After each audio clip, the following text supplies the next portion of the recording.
Good morning. John Dobrik back here with you once again.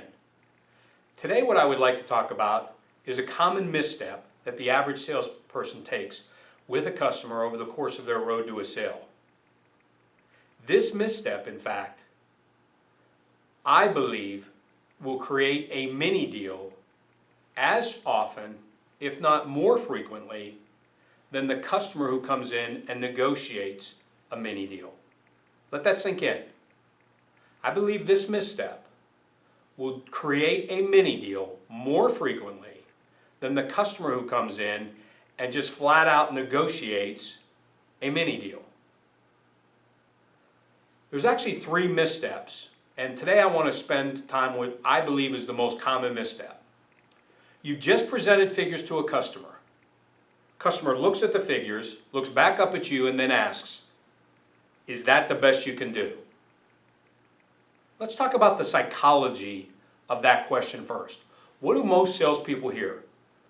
When a customer responds, "Is that the best you can do?" most salespeople hear, "Uh-oh, I've got to lower my price. I've got to start negotiating."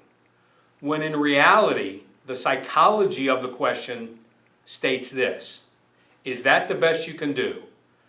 I want to know, can I trust you? Is this a fair deal?"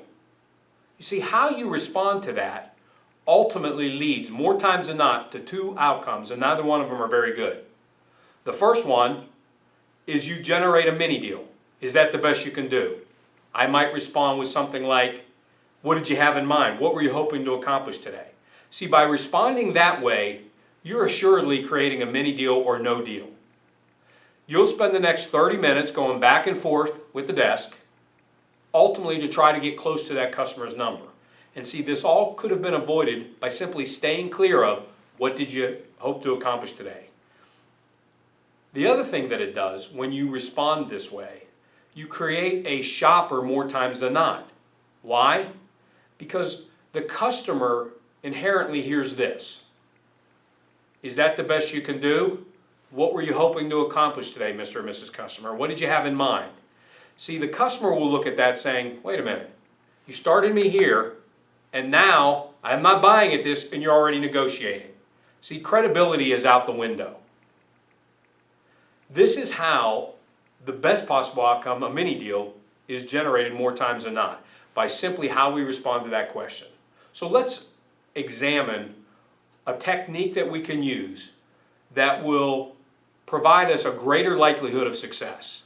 In fact, I like to refer to this step as administering truth serum to the customer.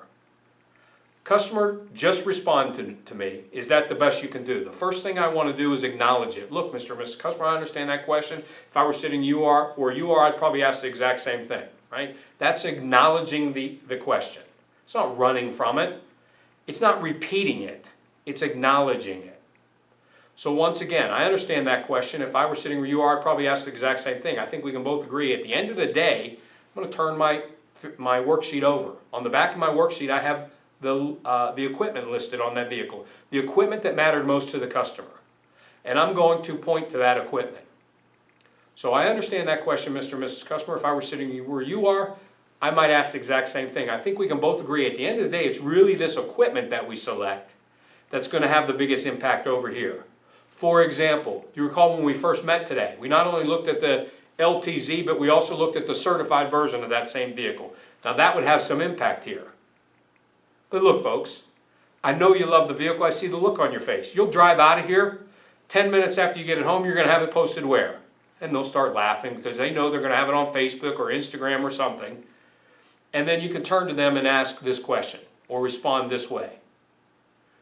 So, Mr. and Mrs. Customer, doesn't it make sense to have a vehicle equipped precisely the way you want, backed with the best warranty in the business, and you're buying it from the most reputable place around? Let me ask you once again, which one of those options work best for you? You see, this isn't a formula that all of a sudden every person that you talk to, once you master that, is going to pick up the pen and sign. But what I do feel very confident in saying, more times than not, the massive majority of those people have just been administered truth serum. You see, had I taken a misstep along the way asking what were you hoping to accomplish today, I'm probably going to get a fabrication. And then I'm going to work back and forth with the desk to try to get to that fabrication number.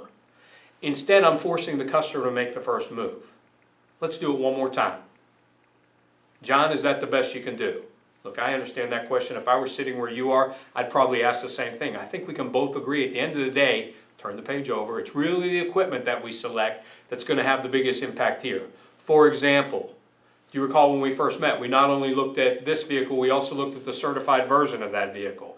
Now that would have some impact here. But look, I know you love the vehicle, I see the look on your face. This is a vehicle that excites you. You'll get out of here, get to the first red light and throw your arms up in the air and be jubilant, right?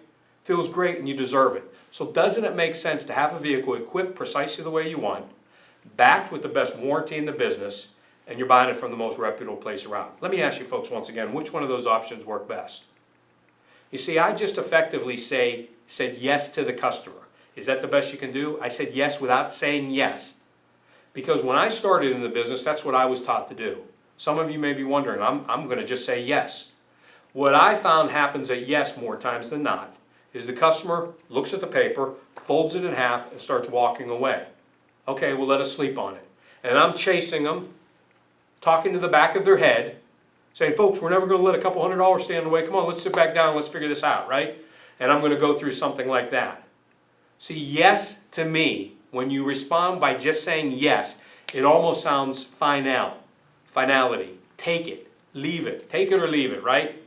But what we're doing here is we're giving them a reason to pick up the pen. In fact, we gave them 3. The 3 reasons are having a vehicle equipped precisely the way they want because they deserve it, buying it from the most reputable place around, and also has the best warranty in the business. Thank you for your time this morning. Check back in here next week. We're going to identify the next 2 missteps that ultimately are creating mini deals in your store as well.